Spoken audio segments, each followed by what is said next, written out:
Shalom. Haleluya. Haleluya. Puji Tuhan. Suasana COVID sudah mereda. Haleluya. Kita semua sudah divaksin.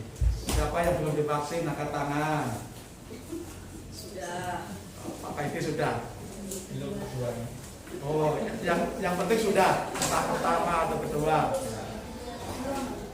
Tuhan, ya, suasana mereda dan kita berdoa bersama-sama supaya seiring suasana COVID yang mereda, ya, usaha pekerjaan kembali berputar, ya, kita kembali mendapatkan penghasilan kita dan kita percaya selama setahun lebih, hampir 2 tahun, ya, COVID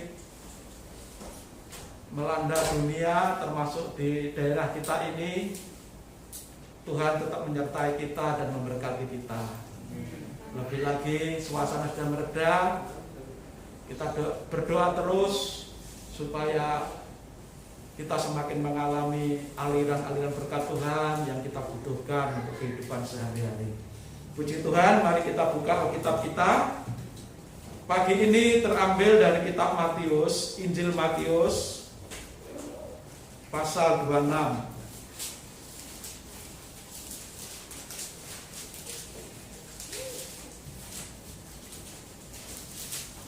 Injil Matius, pasal 26, ayat 47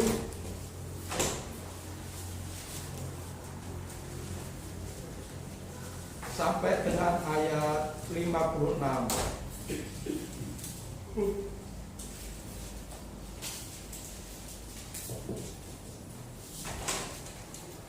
Injil Matius pasal 26 ayat 47 sampai 56. Demikian firman Tuhan, kita akan membacanya berbalas-balasan. Waktu Yesus masih berbicara, datanglah Yudas, salah seorang dari ke-12 murid itu, dan bersama-sama dia serombongan besar orang yang membawa pedang dan pentung, disuruh oleh imam-imam kepala dan tua-tua bangsa Yahudi. 48.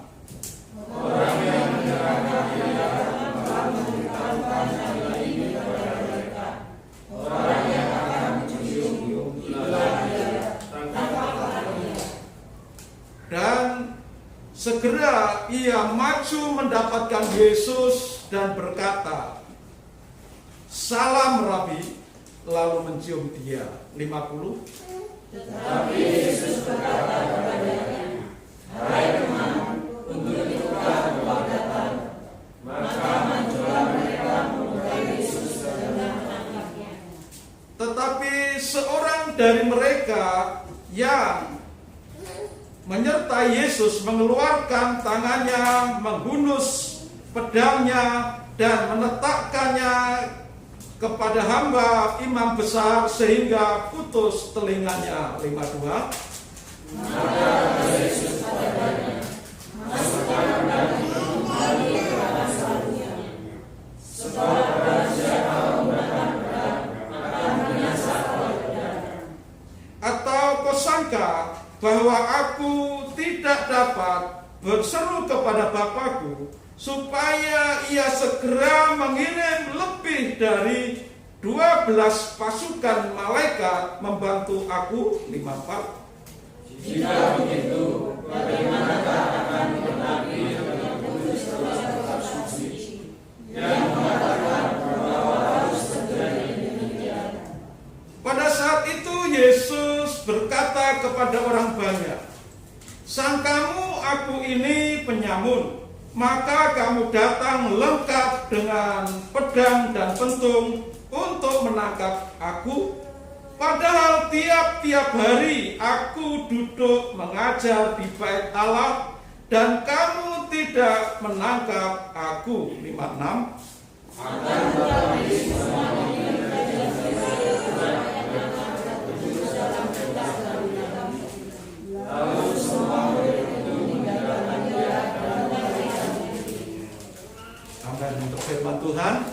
Sidang jemaat yang dikasihi Tuhan Yesus Kristus, judul renungan kita pada pagi ini yaitu keagungan kasih Yesus saat dikhianati.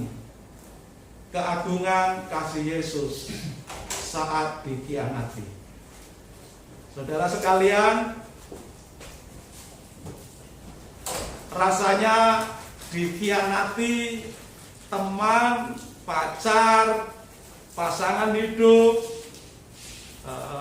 teman bisnis, tentu sangat tidak enak.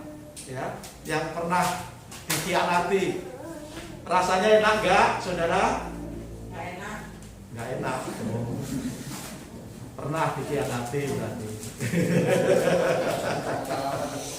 Ya.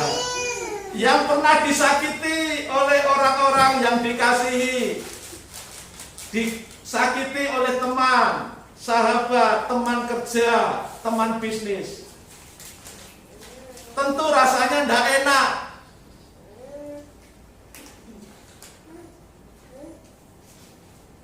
Ditinggal pacar, rasanya sakit sekali. Ditinggal suami, ditinggal istri, berpaling kepada yang lain, rasanya sakit sekali, bukan enak sekali rasanya, sakit sekali. Seringkali kita sebagai manusia, ketika kita disakiti, ketika kita dikhianati, reaksi pertama kita seringkali adalah emosi, marah. Reaksi kita selanjutnya, ya, ngomel. Ngomelnya itu dengan bahasa-bahasa yang namanya orang emosi dilampiaskan dengan ngomel. Bahasanya juga bahasa kebun binatang.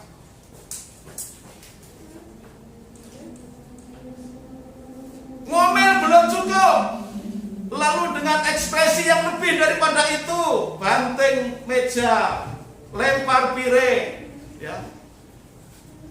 Semua barang-barang di sekelilingnya jadi korban.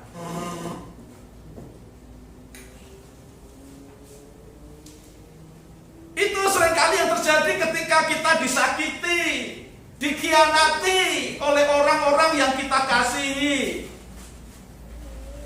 Tetapi pagi ini kita belajar, kalau kita sungguh-sungguh mengasihi pasangan kita, kalau kita sungguh-sungguh mengasihi teman, saudara, tetangga kita, mari kita belajar dari reaksi Tuhan Yesus. Ketika dikhianati, ketika disakiti, betapa agungnya kasih Tuhan itu. Dan kita sebagai orang Kristen, pengikut Yesus Kristus, harus meneladani, mencontoh apa yang harus dilakukan, apa yang harus dikerjakan, reaksi apa yang harus keluar dari diri kita ketika kita disakiti, ketika kita dikhianati. Ada 3 hal kita dapati di dalam pembacaan firman Tuhan tadi. Reaksi Tuhan Yesus ketika dikhianati oleh murid yang dikasihi, ketika disakiti oleh orang yang dikasihi. Paling tidak ada 3 reaksi Tuhan Yesus. Dan ketika reaksi Tuhan Yesus ketika disakiti itu justru menunjukkan keagungan kasih-Nya yang tidak ada taranya, yang patut kita contoh dan kita teladani sebagai orang Kristen. Hal yang pertama di dalam ayat yang ke-50. Di ayat 50 Tuhan Yesus berkata, tetapi Yesus berkata kepada Yudas, "Hai teman, untuk itukah engkau datang?" Maka majulah mereka memegang Yesus dan menangkapnya. Saudara perhatikan dari ayat 50 ini, perkataan dari Tuhan Yesus kepada Yudas yang jelas-jelas ketika mereka datang membawa rombongan, rombongan bukan rombongan yang membawa nasi, membawa makanan, tetapi rombongan yang membawa pedang dan pentungan untuk menangkap Yesus. Dan seluruh rombongan yang menyertai Yudas Iskariot itu sudah diberitahu, orang yang nanti aku kasih peluk, aku cium, dia itu yang harus ditangkap. Dan ternyata yang dipeluk dan dicium oleh Yudas Iskariot itu adalah Yesus Kristus sendiri. Apakah Yesus tidak tahu rencana Yudas? Tahu. Yesus tahu persis apa yang ada di pikiran, di benak yang direncanakan oleh Yudas Iskariot. Ciuman kepadanya yang dia dapatkan dari Yudas Iskariot itu bukan ciuman yang keluar dari hati yang tulus, tetapi ciuman Yudas itu adalah ciuman pengkhianatan, ciuman maut, ciuman yang mematikan, ciuman yang membawa pada akhirnya pengkhianatan dan penyaliban. Tetapi apa respon Tuhan Yesus ketika Yudas memeluk dan menciumnya? Ayat 50 tadi mengatakan, hai teman, hai sahabat. Ini merupakan sapaan yang penuh kasih. Walaupun Yesus tahu apa yang dipikirkan, apa yang dirancangkan oleh Yudas Iskariot dengan membawa orang-orang yang begitu banyak dengan pedang dan pentungan. Tetapi Yesus tidak menyapa Yudas dengan kata-kata anjir. Yesus tidak menyapa dengan bahasa arek Surabaya, pincuk gitu. Enggak.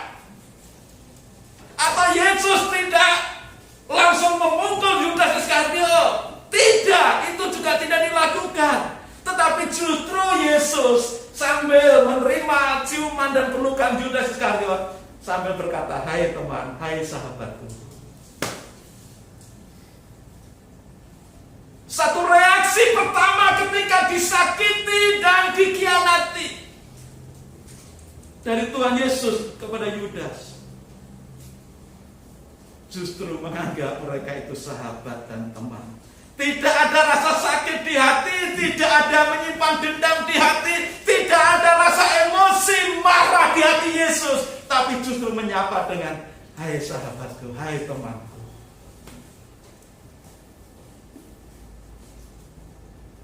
Dalam situasi dikhianati loh ya, bukan dalam situasi ya kita sedang jamuan makan atau dibosi atau ya kita sedang dikasih apa, tapi kita sudah dikasih ciuman maut, pengkhianatan. Tetapi Yesus reaksi pertamanya adalah hai sahabatku, hai temanku.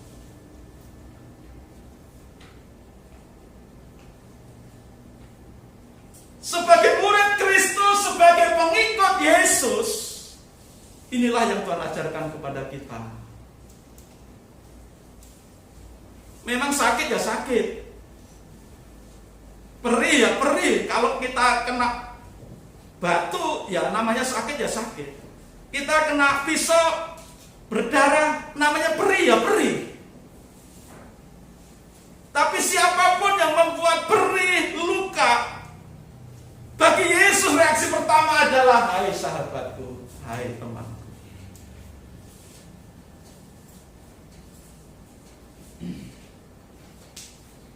Hidup kita sebagai orang Kristen, pengikut Kristus, hendaknya meneladani apa yang Yesus contohkan.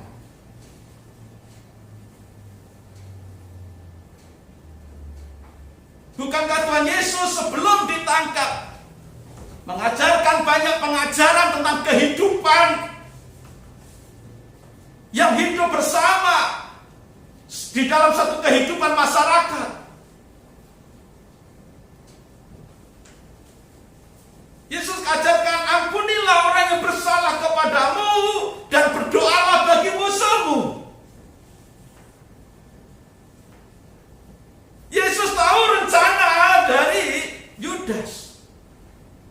Yesus menerima ciuman pengkhianatan itu. Tapi Yesus bukan sekedar pinter ngomong, pinter bicara, tapi nol dalam melakukannya. Di sini Yesus membuktikan bahwa apa yang diajarkan untuk mengasihi musuh dan berdoa bagi orang yang memusuhinya itu bukan sekedar omong kosong, tetapi Yesus langsung mempraktekkan di hadapan para murid, di hadapan orang banyak, bahkan di hadapan Yudas Iskariot yang sudah mengkhianatinya. Dia sapa Yudas Iskariot dengan kalimat yang begitu sejuk sekali. Hai sahabatku, hai temanku. Sambil memeluk Yudas tentunya. Mungkin hari ini, mungkin kita masih menyimpan sesuatu yang menyakitkan dalam hati kita. Mungkin hari ini kita masih menyimpan luka-luka batin kita. Karena pernah disakiti oleh orang lain. Pacar kita, pasangan kita, suami kita, istri kita, anak kita, orang tua. Mungkin kita pernah disakiti oleh mereka. Tapi Tuhan ajarkan, bukan mengutuk mereka, bukan membalas kejahatan mereka, bukan memaki mereka, tetapi justru menyapa mereka dengan kasih, dengan belayan kasih. Seperti yang diajarkan Yesus, seperti yang diteladankan oleh Yesus ketika menghadapi Yudas Iskariot. Kalimatnya begitu menyejukkan sekali. Hai teman, hai sahabat. Sesakit apapun luka yang ditinggalkan oleh orang-orang sekeliling kita terhadap diri kita, balaslah dengan kasih, seperti yang Tuhan Yesus ajarkan. Bukankah kita ini orang Kristen? Kita pengikut Kristus Yesus. Sudah selayaknya kita mengikuti jejak Yesus. Sudah selayaknya kita mengikuti apa yang Yesus teladankan. Mengasihi walaupun orang itu memusuhi kita. Tetap mengasihi walaupun orang itu sering melukai kita.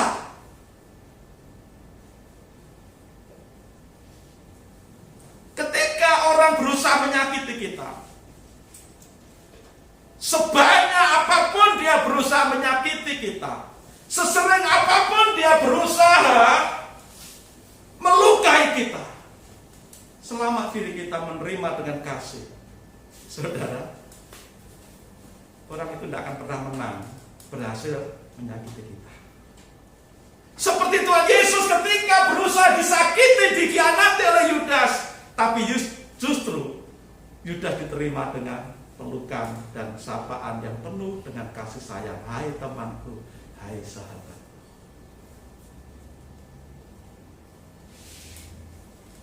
Tidak ada yang bisa mengalahkan kasih ketika kita sungguh-sungguh mempraktekannya.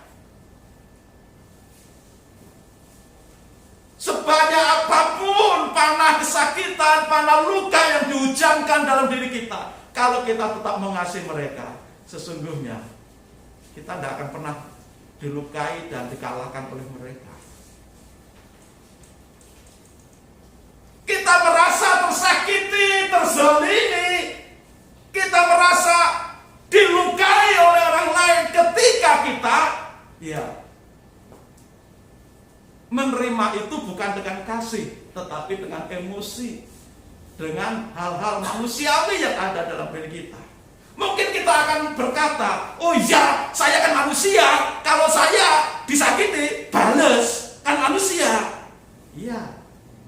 Tapi kita bukan manusia yang tetap tinggal dalam dosa. Kita ini manusia pengikut Kristus Yesus yang diajarkan dan diberi teladan oleh Yesus untuk tetap mengasihi orang yang telah menyakiti kita. Yesus telah memberikan contoh, memberikan teladan, memberikan ajaran bahwa tidak ada seorang pun yang bisa menyakiti dan melukai kita ketika kita menerima semua hujaman itu dengan kasih.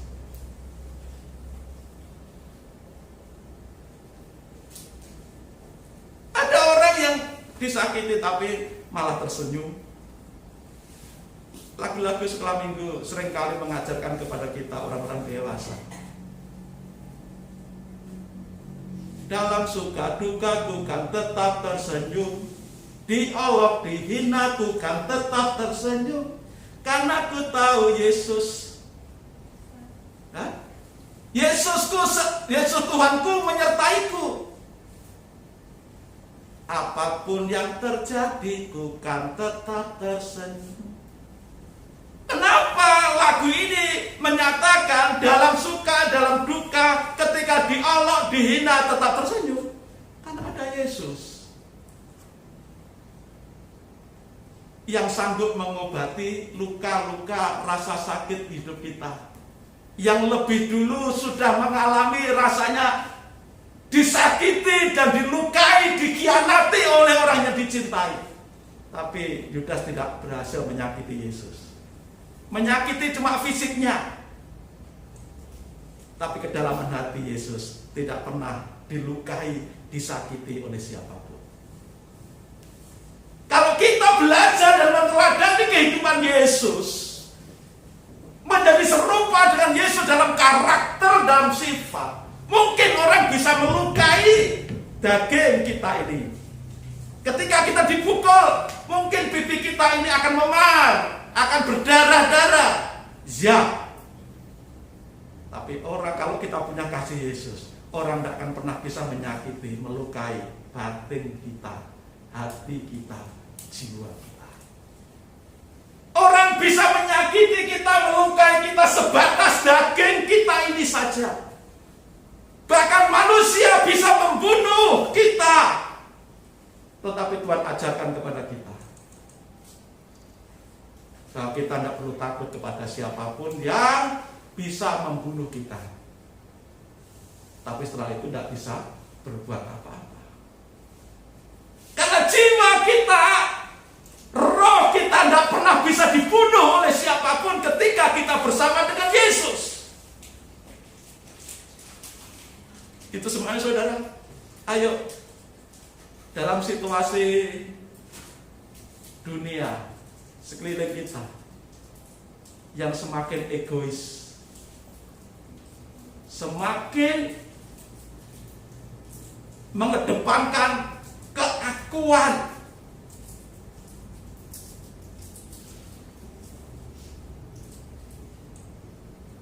demi kesuksesan diri, demi keberhasilan diri, demi kenyamanan diri, berani mengorbankan, menyalahkan, menzolimi orang lain.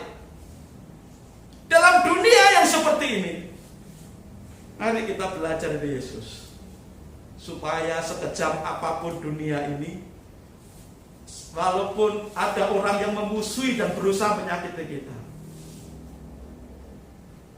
tapi kita tidak pernah berhasil disakiti, karena kasih Yesus tercurah dalam hati dan kehidupan kita. Kita tetap bisa mengasihi kepada orang-orang yang telah melukai kita dan menyakiti kita.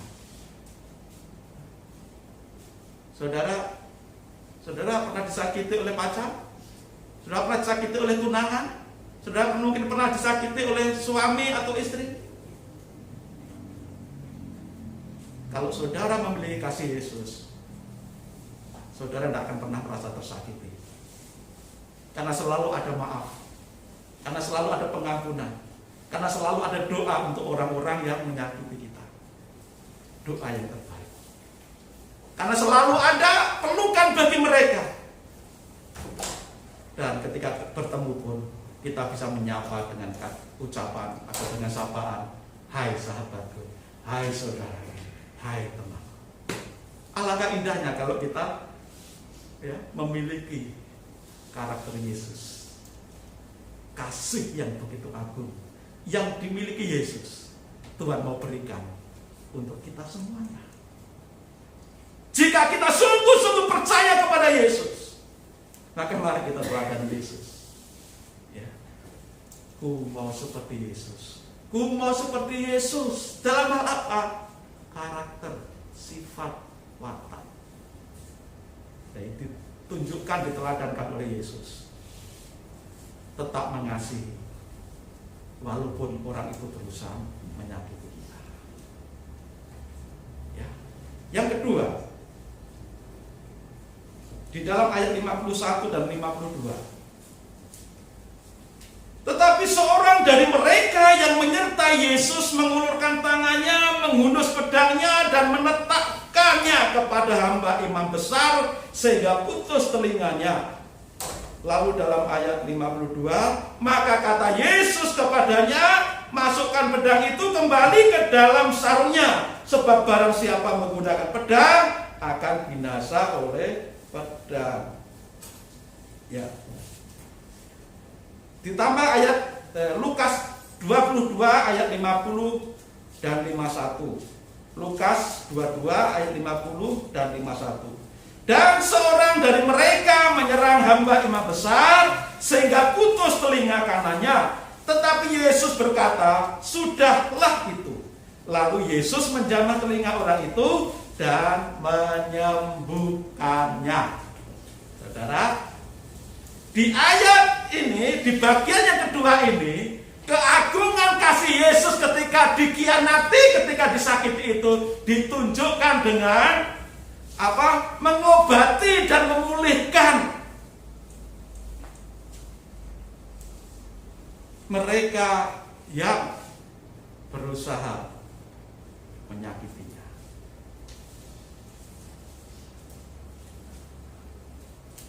Kejahatan dibalas dengan kebaikan.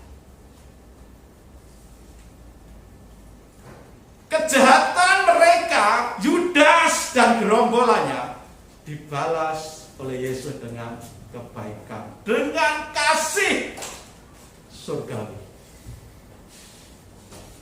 Tadi kita membaca salah satu murid Yesus, dia adalah Petrus, membunuh salah satu gerombolan yang diajak atau yang bersama-sama dengan Yudas. Berusaha membunuh. Saya yakin ketika Petrus bawa pisau atau pedang, itu tidak sekedar milih telinganya hamba imam besar ini. Saya yakin tidak milih telinga. Pasti begitu diambil dari sarungnya, langsung berusaha membunuh, melukai lawan, orang yang berusaha menangkap Yesus. Sepertinya apa yang dilakukan oleh Petrus ini kesatria, membela guru yang dikasihi, membela Yesus Kristus Tuhan kita. Sepertinya ya kesatria, jadi pahlawan. Sepertinya apa yang dilakukan Petrus ini paling hebat. Berani menghadapi gerombolan dengan pedang terhunus dan berusaha menyabetkannya walaupun kenanya telinga. Saudara, Petrus ini loh nelayan, bukan tentara. Sedangkan yang bersama dengan Yudas itu ada yang membawa pedang dan pentungan. Yang membawa pedang bisa dipastikan dia itu tentara Roma, tentara Romawi. Yang boleh bawa pedang dipastikan itu tentara Romawi. Baru yang bawa pentungan itulah kaki tangannya imam-imam besar.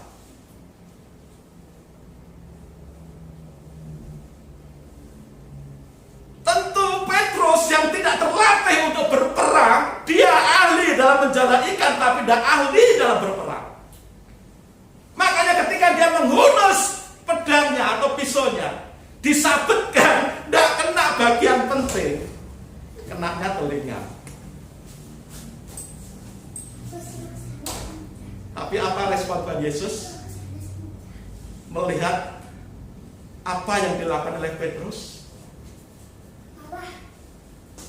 Respon Tuhan Yesus sungguh mengagumkan. Dia justru menegur Petrus, sarungkan kembali pedangmu. Sarungkan kembali pedangmu, barang siapa menggunakan pedang akan binasa oleh pedang. Artinya Tuhan Yesus tidak mengizinkan Petrus membalas kejahatan dengan kejahatan. Artinya Tuhan Yesus tidak mengizinkan Petrus bertindak tanpa perintah Tuhan.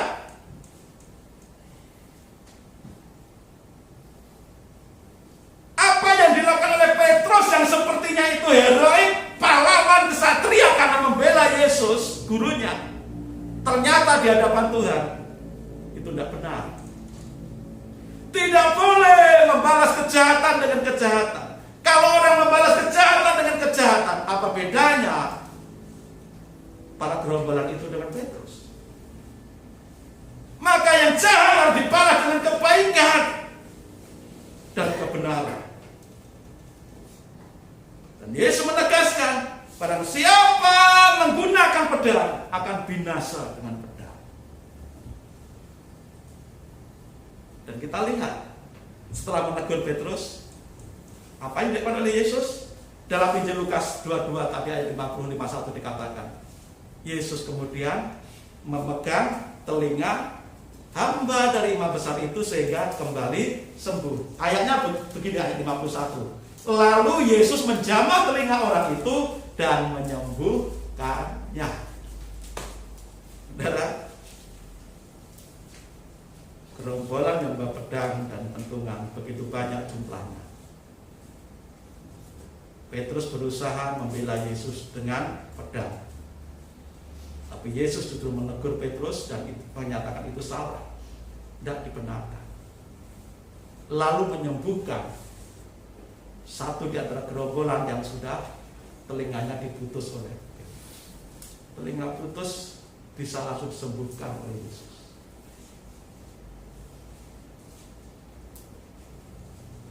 Ini peringatan bagi kita semuanya. Kita ini penyembah Tuhan yang benar. Kita ini umatnya Allah yang benar. Dan Allah yang benar mengajarkan untuk membalas kejahatan dengan kasih, dengan kebaikan. Bukan membalas kejahatan dengan kejahatan. Allah yang benar tidak mau dibela oleh manusia dengan kekerasan. Allah yang benar, Tuhan yang benar tidak akan pernah mau, tidak akan pernah mengizinkan umatnya membelanya dengan membunuh sesamanya, menyakiti sesamanya. Justru Tuhan Yesus, Allah yang benar, Tuhan yang benar dalam nama Yesus mengajarkan, balaslah kejahatan dengan kebaikan, dengan kasih.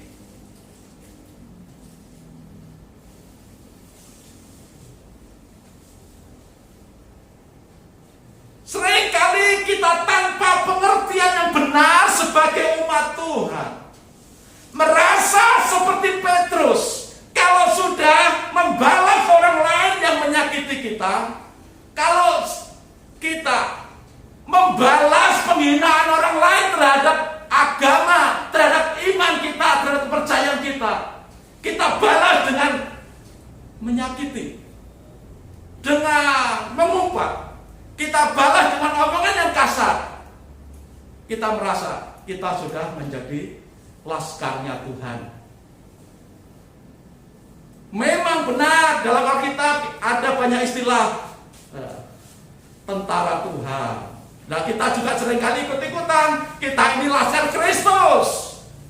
Tapi ingat, peperangan kita, Tuhan ajarkan, peperangan kita itu tercatat dalam firman Tuhan. Peperangan kita bukan melawan darah dan daging, bukan melawan manusia sesamamu, peperanganmu adalah melawan roh-roh di udara yang hanya bisa dihadapi dan dikalahkan dengan iman, dengan doa. Bukan menyakiti orang yang memusuhi kita. Sekali lagi, Tuhan tidak mengizinkan kita membalas kejahatan dengan kejahatan. Tuhan tidak mengizinkan atas nama kekristenan, atas nama membela Tuhan, kita angkat senjata untuk mereka. Tapi Tuhan mengajarkan, doakan mereka. Seperti Tuhan Yesus memberikan contoh ketika di atas kayu salib. Tuhan Yesus berkata apa?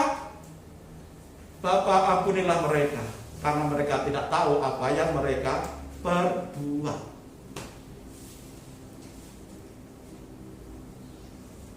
Agama yang salah mengajarkan membela agama dengan peperangan, dengan saling menyakiti satu dengan yang lain. Tetapi agama yang dari surga, agama yang dibawa Tuhan yang benar, Allah yang benar, akan selalu membawa kasih walaupun orang itu berusaha menyakiti kita. Seperti Yesus mengajarkan dalam pembacaan ini.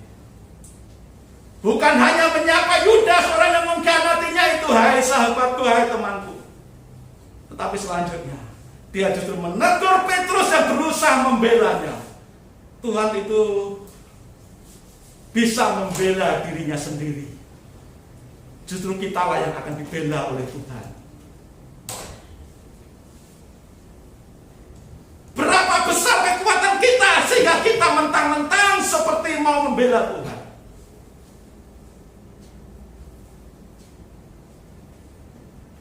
Justru kitalah yang akan ditolong oleh Tuhan. Justru kitalah sebagai umat Tuhan yang akan dibela oleh Tuhan. Tuhan mampu membela dirinya sendiri. Itulah Tuhan yang benar. Dan dari peristiwa ini ada ajaran yang begitu luar biasa.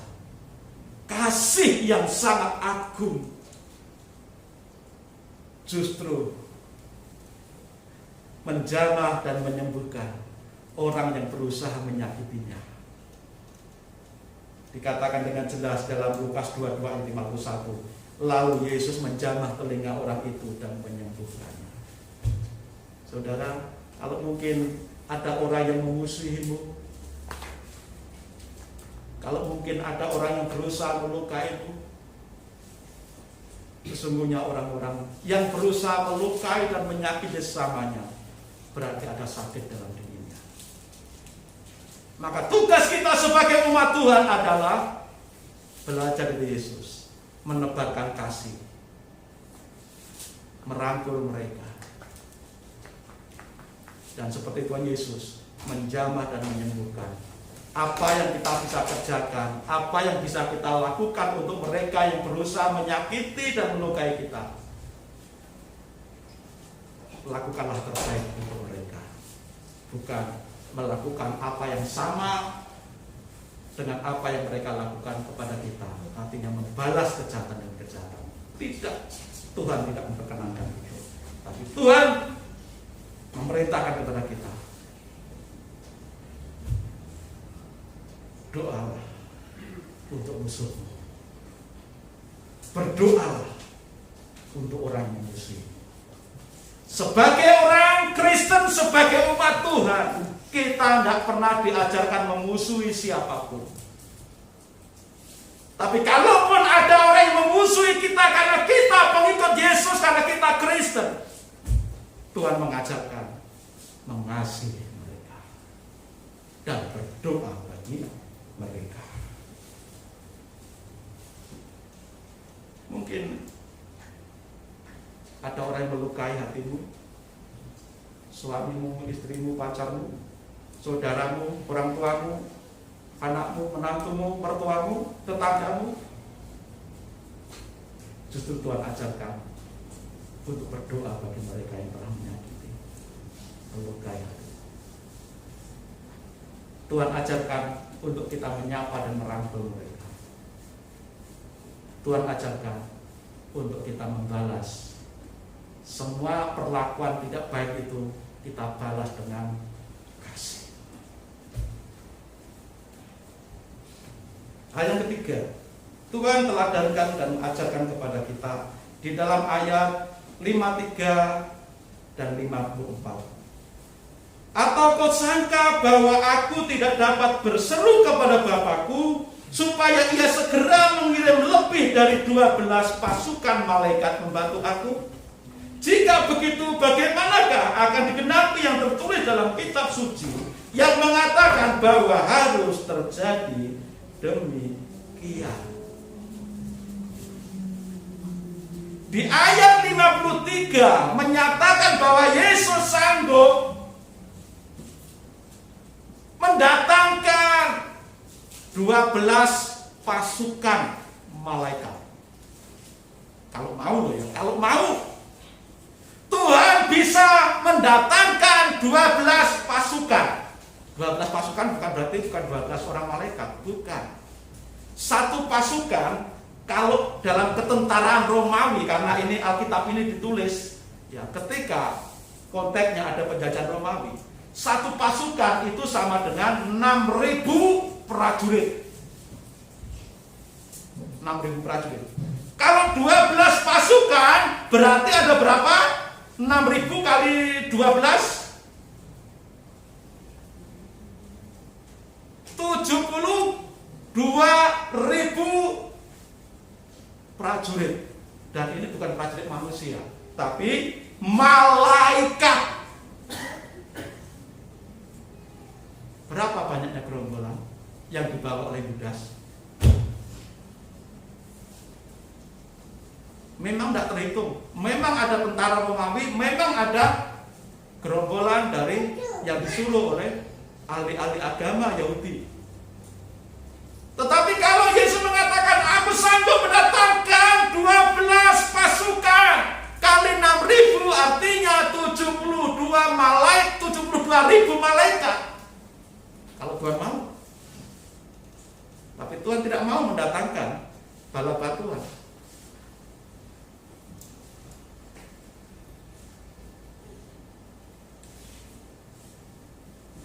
Tuhan tidak mau mendatangkan bala bantuan, apalagi di antara umatnya yang merasa hebat,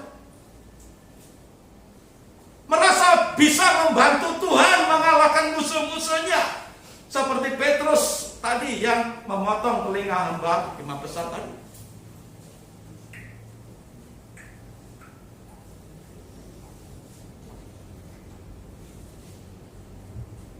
Telinga yang sudah putus dalam sekejap dijamah dan bisa sembuh pulih.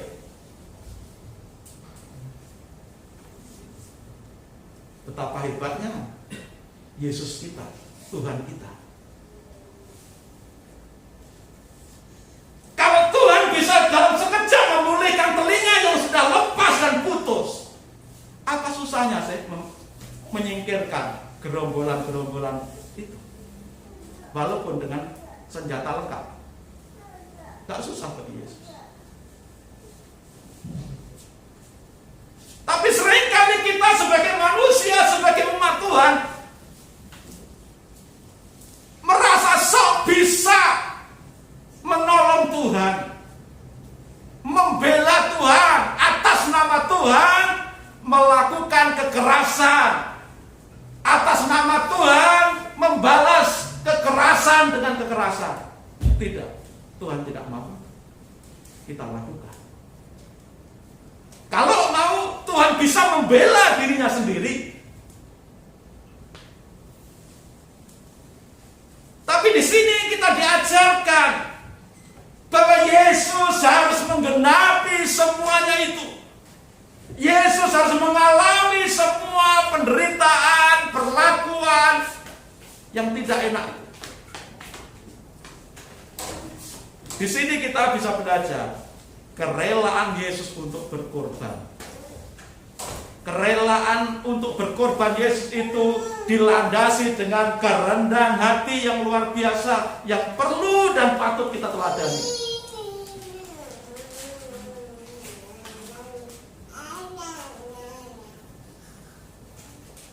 Yesus datang supaya kita yang percaya memiliki hidup yang benar. Kalau Yesus datang ke dunia ini dengan kekuatan penuhnya, kuasa penuhnya yang dimiliki, maka tidak ada artinya dia datang ke dunia. Dia bisa dari surga langsung menyelamatkan manusia. Tapi Tuhan tidak mau hal itu terjadi. Karena apa yang pernah diucapkan oleh Tuhan, bahwa upah dosa adalah maut, kematian kekal, itu harus terjadi dalam diri manusia yang sudah jatuh dalam dosa. Tuhan tidak akan membatalkan ucapannya. Sebagai orang Jawa kita pernah mendengar satu kalimat, sabdo pandito ratu. Apa yang pernah disabdakan tidak akan begitu saja dicabut atau dirubah. Dan itulah yang terjadi dalam diri Allah. Ketika Allah menyatakan bahwa upah dosa adalah maut, kematian kekal, maka Tuhan tidak dengan serta-merta langsung menyelamatkan manusia yang berdosa, langsung ampuni. Tidak, harus dengan cara. Caranya bagaimana supaya manusia yang sudah terlanjur jatuh dalam dosa itu mendapatkan pengampunan? Kalau dalam perjanjian lama melalui korban-korban, korban penebus salah, korban penebus dosa dan sebagainya, banyak jenisnya korban-korban. Tetapi Allah tidak mau itu terjadi terus-menerus dalam diri manusia, karena itu hanya sebagai perlambang. Korban-korban dalam perjanjian lama itu hanya sebatas bayangan, simbol bahwa nanti akan datang satu perjanjian baru, bahwa aku akan datang dalam wujud manusia yang bernama Yesus, yang disebut Yesus. Maka ketika Yesus lahir, itu sudah dinubuatkan dalam kitab Yesaya bahwa dia akan disebut penasihat yang ajaib, Raja damai, Allah yang perkasa. Dan ketika Yesus lahir, Yesus menjabat semua jabatan-jabatan yang disebutkan dalam kitab Yesaya itu. Dia adalah penasihat yang ajaib. Yesus adalah damai sejahtera kita. Yesus adalah Allah yang perkasa. Maka dia disebut punya nama lain atau panggilan atau sebutan Immanuel, Allah beserta kita. Apakah ada nama orang yang seperti Yesus miliki, Allah beserta dengan kita? Tidak ada. Immanuel, Allah beserta kita itu hanya melekat dimiliki oleh Yesus. Mungkin ada di zaman modern ini namanya Immanuel, Allah beserta kita, tapi dia tetap manusia biasa. Tetapi Yesus disebut Immanuel itu karena dia adalah Allah sendiri yang meninggalkan segala kemuliaannya, turun ke dalam dunia dalam wujud manusia yang bernama Yesus, melalui proses yang kita seringkali peringati tiap tahun dalam peristiwa Natal. Dan itu satu rangkaian dengan penangkapan Tuhan Yesus pada saat ini yang kita baca. Yesus harus mati di atas kayu salib. Dan ternyata kematian Yesus di atas kayu salib itu melalui seorang muridnya yang bernama Yudas Iskariot. Walaupun tidak pernah disebutkan namanya siapa yang akan mengkhianatinya, tetapi Yudas Iskariot telah menggenapi itu semuanya. Dan Tuhan tetap mengasihi Yudas walaupun dia mengkhianati, walaupun dia menyakitinya. Dan Yesus dengan rela tetap menjalani misi isinya. Walaupun orang lain menyatakan, ya kalau kita baca perikop di atasnya tentang doa Yesus di Getsemani, ada orang yang menyatakan, Yesus takut mati, makanya dia berdoa di Taman Getsemani, kalau boleh cawan ini berlalu, tapi bukan kehendakku melainkan kehendakmu jadi. Orang menilai bahwa Yesus takut mati dari kalimat doa itu. Orang menilai bahwa Yesus kalah dengan mereka yang berani mati. Tetapi saudara, sesungguhnya Yesus tidak sedang takut mati ketika dia ada di Taman Getsemani. Yesus tidak sedang takut mati ketika berdoa di Taman Getsemani bersama para muridnya. Makanya doanya itu bukan doa takut mati, tapi doanya itu kalau boleh cawan ini berlalu. Ini yang tidak dimengerti oleh mereka. Bahasa yang diucapkan oleh Tuhan Yesus, kalimat yang diucapkan oleh Tuhan Yesus, biarlah cawan ini berlalu daripadaku, bukan kehendakku melainkan kehendakmu yang jadi. Apa arti cawan yang diucapkan dalam kalimat doa Yesus? Cawan ini adalah cawan murka Allah. Cawan yang diucapkan Yesus itu adalah cawan murka Allah. Murka Allah yang ditanggung oleh Yesus, bukan karena kesalahan Yesus sendiri, bukan karena dosa Yesus, tapi cawan murka Allah itu adalah dosa seluruh dunia, umat manusia yang sudah jatuh dalam dosa dan kehilangan kemuliaan Allah. Dan itu diibaratkan cawan yang harus diminum oleh setiap orang yang sudah berdosa. Ini adalah cawan murka Allah. Setiap orang yang minum cawan itu akan dimurkai oleh Allah, akan mengalami kematian kekal karena sudah berbuat dosa. Dan cawan untuk menggantikan dosa seluruh dunia inilah yang harus diterima oleh Yesus melalui proses penangkapan sampai kematiannya di atas kayu salib. Sehingga ketika Yesus di atas kayu salib berkata apa? Eloi, Eloi, lama sabachthani, Allahku, Allahku, Bapakku, Bapakku, mengapa engkau tinggalkan aku? Ketika Yesus di atas kayu salib, dia benar-benar terpisah dengan Allah Bapa. Dia sungguh-sungguh mengalami sebagai manusia sejati betapa sakitnya terpisah dari Allah, mengalami murka Allah, bukan karena dosanya, bukan karena kesalahannya, tetapi untuk menanggung dosa seluruh dunia. Tapi keselamatan melalui iman kepada Yesus hanya dikhususkan kepada yang percaya kepada Yesus saja. Yesus tidak takut mati, tapi Yesus sedang mengalami, meminum cawan murka. Dengan kata lain atau kalimat lain, kalau boleh ada cara lain, biarlah cawan ini berlalu. Tapi bukan kehendak yang jadi, melainkan kehendak. Tetap Yesus mau apa yang sudah menjadi garis rencana Allah untuk menyelamatkan manusia itu tetap pada jalur rencana Allah, tidak berubah. Makanya dikatakan bukan kehendakku melainkan kehendak yang jadi. Itulah saudara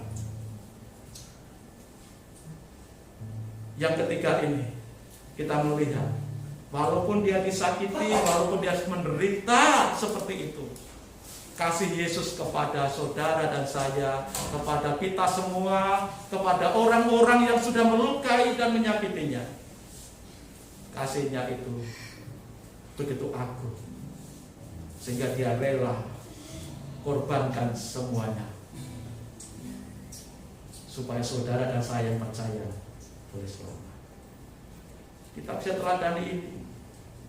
siapapun yang telah menyakiti kita, terimalah dengan rela, jalanilah dengan rela. Kalau saudara ikhlas menjalaninya, tetap mengasihi mereka, saudara, sesungguhnya saudara juga mewarisi, mengalami kasih yang agung yang Tuhan berikan kepada kita, yang Tuhan ajarkan dan teladankan kepada kita. Ada 3 hal tadi.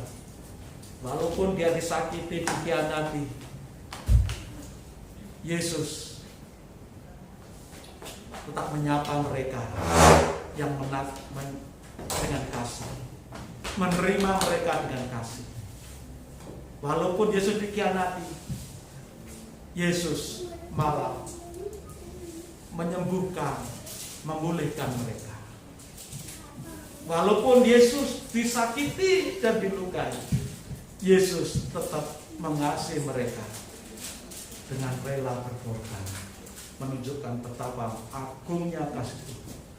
Kiranya kita sebagai umat Tuhan di tempat ini di GSC Bethlehem bisa meneladani kasih Tuhan yang begitu agung ini. Walaupun banyak orang berusaha menyakiti dan melukai kita, walaupun dunia berusaha menyakiti dan melukai kita, karena kita umatnya Tuhan Yesus, karena kita orang Kristen, tetaplah biarlah kasih Tuhan itu kita berikan kepada mereka, sehingga kita bukan sebagai orang yang kalah. Ketika kita membalas kejahatan dan kejahatan, saudara sudah kalah. Tapi ketika kita membalas kejahatan dan kebaikan, kita adalah anak-anak Tuhan. Kita adalah para pemenang-pemenang bersama dengan Tuhan Yesus. Bersama dengan Tuhan Yesus kita menang, bukan dalam peperangan secara jasmani, tetapi secara rohani kita menang. Kita disebut sebagai anak-anak. Sudah dikasih Tuhan Yesus, ingat firman Tuhan ini, milikilah kasih agung dari Tuhan Yesus Kristus. Dan kasih agung itu kita hidup di dunia ini dan mengalahkan segala apapun yang begitu jahat terhadap kita. Seperti Tuhan Yesus sudah contohkan, sampai dia mati dan sekali, dia tahu salib, dia rela berkorban, mencucurkan darahnya, dagingnya, kulitnya dilukai, dia rela disiksa, dia rela dianiaya, dia rela dicambuk.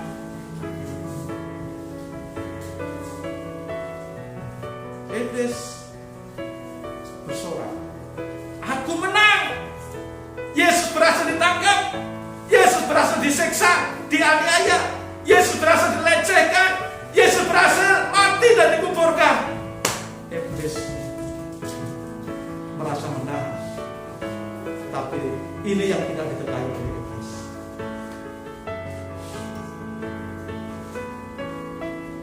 Justru melalui kematiannya inilah hari ketiga Yesus bangkit, mengalahkan maut. Yesus menang.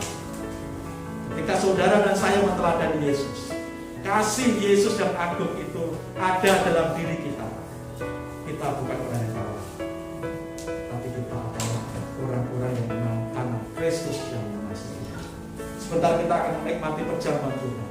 Biar melalui perjamuan Tuhan ini kita diajarkan untuk meneladani Yesus, tetap mengasihi dengan kasih Tuhan, walaupun dunia ini menyakiti kita, melukai kita.